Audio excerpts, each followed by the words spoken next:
नमस्कार स्टूडेंट्स। आज का हमारा जो टॉपिक है वो है बुद्धि के सिद्धांत, थ्योरीज ऑफ इंटेलिजेंस, जिसमें हम सबसे पहले करेंगे स्पीयरमैन का द्विकारक सिद्धांत, या हम इसको बोलते हैं स्पीयरमैन्स टू फैक्टर थ्योरी, है ना। तो हम इसके विषय में आज हम पढ़ेंगे। The English psychologist Charles Spearman 1863 में इनका बर्थ हुआ और 1945 में इनकी डेथ हो गई। लेकिन 1904 में, है ना, इन्होंने बुद्धि के लिए कहा कि बुद्धि में 2 फैक्टर हैं, 2 कारक हैं। वो कौन कौन से कारक हैं?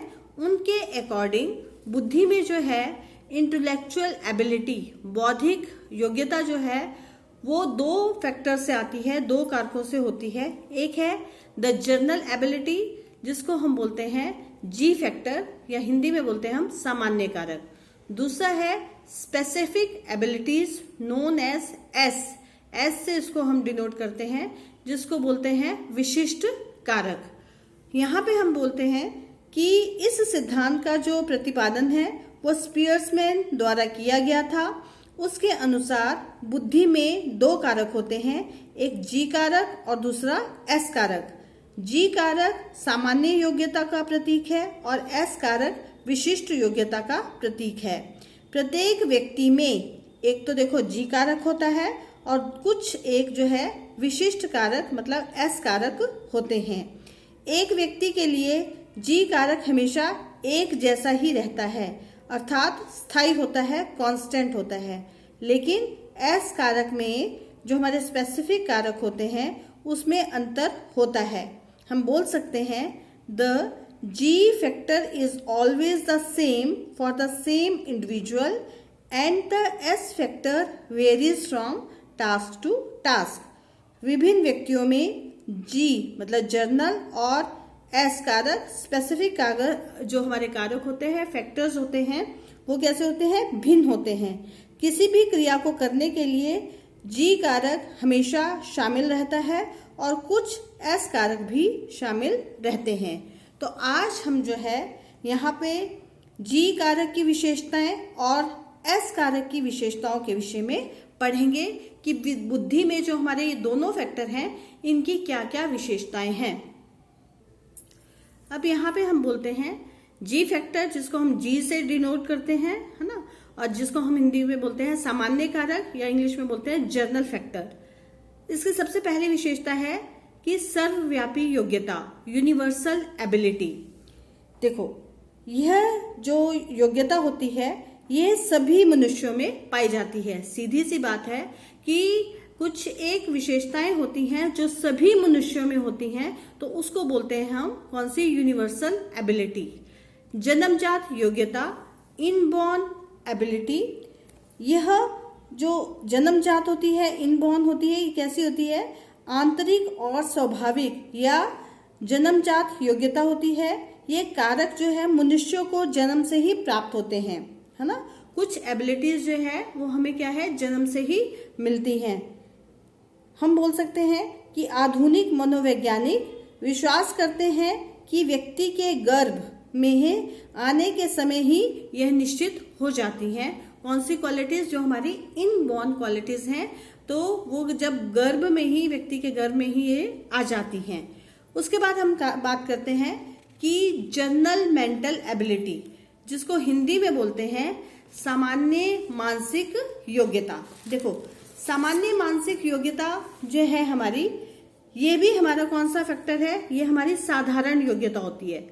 जो हमारी मेंटल एबिलिटी, जो हमारी सोचने समझने की, जो सब एक जैसे मतलब नॉर्मल तरीके से सब ऐसा ही सोचते हैं, तो हम उसको बोलते हैं मेंटल एबिलिटी, जो एक जैसी होती है अधिकतर मनुष्यों में।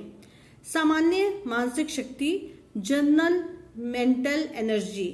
देखो, किसी काम को करने के लिए हमारा मेंटल मानसिक जो हमारा पावर है वो कैसी होनी चाहिए? बहुत ही ज्यादा मतलब हमें फोर्स वाली होनी चाहिए, जिससे हम अपने कार्य को करने के लिए एकदम तत्पर रहते हैं। तो हम बोलते हैं कि ये जो है ये भी सभी लोगों में तकरीबन देखने को मिलती है। प्रत्येक क्रिया में प्रयोग, यूज्ड इन एवरी एक्टिविटीज, इसमें एक व्यक्ति ही सामान्य मानसिक शक्ति भी माना जाता है, या हम बोलते हैं यूज इन एवरी एक्टिविटी। इसका प्रयोग मनुष्य की प्रत्येक जीवन क्रिया में किया जाता है। यह सभी प्रकार की क्रियाओं के लिए आवश्यक होता है। इसके बिना किसी भी क्रिया का मतलब परफॉर्म नहीं किया जा सकता। कौन सी? जो हर एक एक्टिविटी में काम आती है, जो हम हर एक एक्टिविटी में अपना जो मतलब अपने सोच समझ से करते हैं, वो सब में सभी जब एक जैसा करते हैं तो ये कुछ एक ऐसे फैक्टर होते हैं। उसके बाद हम बोलते हैं कांस्टेंट। कांस्टेंट का अर्थ है स्थिर। यह इस अर्थ में स्थिर रहता है कि यह एक व्यक्ति के लिए सभी सहसंबंधित योग्यताओं के संबंध में स्थायी और अपरिवर्तित रहता है। मीन्स कि हमारा कुछ एक फैक्टर हमारे ऐसे होते हैं हमारी बुद्धि में कि जो हमेशा चाहे सिचुएशन कुछ भी आ जाए तो ये कैसे रहते हैं? कांस्टेंट रहते हैं, स्थिर रहते हैं। हम बोल सकते हैं कि व्यक्ति व्यक्ति में भिन्न। क्या? कि जी की मात्रा प्रत्येक व्यक्ति में भिन्न होती है, अर्थात इसमें अंतर होता है। जनरल फैक्टर भी हमारा जो है व्यक्तियों में जो है इसकी विभिन्नता पाई जाती है। अधिगम का कोई प्रभाव नहीं, मतलब नो इन्फ्लुएंस ऑफ लर्निंग का मतलब है कि जब हम सीखते हैं, है ना, या प्रशिक्षण लेते हैं तो प्रशिक्षण के प्रभाव से यह ना प्रभावित होता है और ना ही मतलब चेंज होता है। मतलब जो हमारा जर्नल फैक्टर है, अगर हम सीखते भी हैं तो इससे कोई भी इसके ऊपर कोई प्रभाव नहीं पड़ता है। सफलता के लिए जिम्मेदार है, रिस्पॉन्सिबल फॉर सक्सेस। एक व्यक्ति में जर्नल कारक की मात्रा जितनी अधिक होती है वह जीवन में उतना ही अधिक सफल रहेगा, हम ऐसा बोलते हैं। ठीक है, तो हम मान गए हैं कि जर्नल फैक्टर जो है बहुत ही ज्यादा इम्पोर्टेंट है। यहाँ पे मैंने एक डायग्राम बनाया है जिसमें मैंने बताया है कि एक हमारा ये जर्नल फैक्टर है और हमारा जो है ये स्पेसिफिक फैक्टर है। स्पेसिफिक फैक्टर मतलब अलग अलग हमारी जो स्पेसिफिक मतलब हमारे में कैपेबिलिटीज हैं, एबिलिटीज हैं, योग्यताएं हैं। तो हम ये देखते हैं कि positive correlation between journal and S factor, कि जितना अच्छा हमारा जर्नल फैक्टर होगा उतनी ही अच्छी हमारा जो है स्पेसिफिक फैक्टर होगा। तो इन दोनों में है पॉजिटिव कोरिलेशन होता है, हम ये समझ चुके हैं। अब यहाँ पे हम बात करते हैं एस फैक्टर कि हमारी बुद्धि में जो स्पेसिफिक है, विशिष्ट कारक है, वो कैसे होते हैं। विशेष योग्यता कि हमारी जो है एस कारक को एक व्यक्ति द्वारा एक बौद्धिक क्रिया को परफॉर्म किए जाने के लिए जो विशेष योग्यता होती है उसको हम उसकी क्या बोलते हैं? कौन सा फैक्टर बोलते हैं? स्पेसिफिक फैक्टर बोलते हैं। विशिष्ट क्रियाएं यह कारक मनुष्यों द्वारा की जाने वाली केवल विशिष्ट क्रियाओं में ही सम्मिलित रहता है, यह सभी क्रियाओं में सम्मिलित नहीं रहता है। कुछ कारक ऐसे हैं जब कोई विशेष क्रिया की जाती है तो ये फैक्टर सिर्फ जो है विशिष्ट स्पेसिफिक क्रियाओं में ही रहता है, दूसरी में नहीं रहता है। सीखा गया, लर्न्ड, जो हमारा स्पेसिफिक कारक है वो वातावरण में सीखा जाता है, यह आंतरिक या जन्मजात नहीं होता है। हम बोलते हैं कि सीखने और प्रशिक्षण द्वारा यह प्रभावित होता है, हम इसको अच्छे से समझ चुके हैं। ठीक है, उसके बाद आता है क्रिया में अंतर। एक ही व्यक्ति की भिन्न भिन्न क्रियाओं या भिन्न भिन्न कार्यों में इसमें अंतर पाया जाता है। विभिन्न प्रकार की क्रियाओं में व्यक्ति द्वारा विभिन्न स्पेसिफिक कार्यों का प्रयोग किया जाता है। इस प्रकार एक विशेष व्यक्ति में स्पेसिफिक कार्य की मात्रा स्थिर या स्थायी नहीं होती है। ध्यान से एक बार सुन लीजिए कि किसी भी व्यक्ति में जो हमारा स्पेसिफिक कारक है उसकी मात्रा जो है वो स्थिर या कांस्टेंट नहीं होती है। जो हमारा जर्नल फैक्टर है वो होती है कांस्टेंट होती है, लेकिन स्पेसिफिक में कांस्टेंट नहीं होती है। उसके बाद हम बात करते हैं कि व्यक्ति में अंतर। जो हमारा एस फैक्टर है, जो हमारा स्पेसिफिक योग्यता की मात्रा में व्यक्तियों में भिन्नता होती है। स्पेसिफिक कार्यों की संख्या भी प्रत्येक व्यक्ति में भिन्न भिन्न होती है। मीन्स प्रत्येक व्यक्ति में अगर एस फैक्टर है तो उनमें भी ये जो है वो मतलब स्पेसिफिक जो उनमें विशेषताएं हैं, मान लो 2 सिंगर हैं तो उनमें भी अलग अलग विशेषता होगी, किसी किसी चीज में अलग अलग हम बोल सकते हैं, इस बात से कि व्यक्ति व्यक्ति में है हमारा अंतर होता है। बहुत सारे एस कारक एक नहीं होता है, बल्कि एक विशेष व्यक्ति में बहुत सारे एस कारक हो सकते हैं। विभिन्न कार्यों को करते समय एक ही व्यक्ति द्वारा विभिन्न एस कारकों का प्रयोग किया जा सकता है, मतलब स्पेसिफिक फैक्टर्स का प्रयोग किया जा सकता है, ये हमें समझ आ गया है। विशिष्ट मानसिक शक्ति, ये देखो हमने पहले भी पढ़ा था, जैसे पहले जर्नल, अब विशिष्ट, भाई कोई काम करने के लिए जो हमारा मेंटल लेवल है उसमें भी उसकी जो एनर्जी है, जो शक्ति है, वो भी कैसे होनी चाहिए, विशिष्ट होनी चाहिए, तभी वो हमारा विशिष्ट कारक बनता है।